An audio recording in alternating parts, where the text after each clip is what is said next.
Okay, can I ask you for your name and title, please? Sure. Victor Cirillo, Executive Director, Newark Housing Authority. Okay. Uh, Victor, so can you tell me what happened here today? Sure. Early this morning, we received a report about some residents experiencing some health issues. So we immediately responded to the situation, and fire department was called, police was called, and we shut down all of our mechanical systems to find out what the source of the issue was. Some of the residents have been taken to the hospital. As a precaution, our initial report is that everyone right now is in stable condition. That was taken to the hospital, and currently our residents are outside. We are in the way to take care of whatever the necessities are at this point while we work on the mechanical systems and figure out what the source is of the concern. Okay. And earlier, like I had mentioned, there was some reports of people being found, unconscious and such. Can you elaborate a little bit more on that? Sure.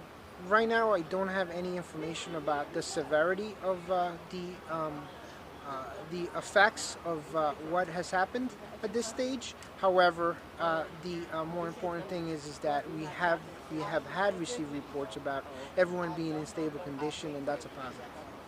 Okay. And you mentioned the boilers. That they may be a reason, a cause of what happened here today. Well, the initial suspicion is a carbon monoxide leak, but without a professional assessment, we don't have that level of information yet. The company has been called.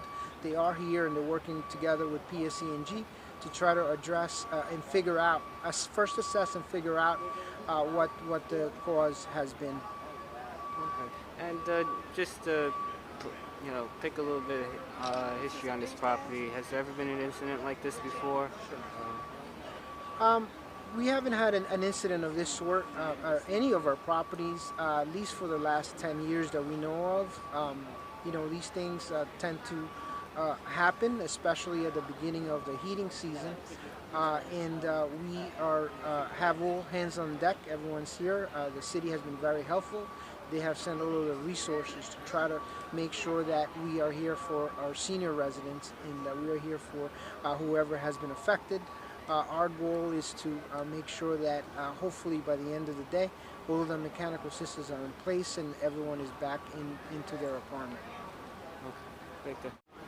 Sources of leaks, that would be needed resource right now.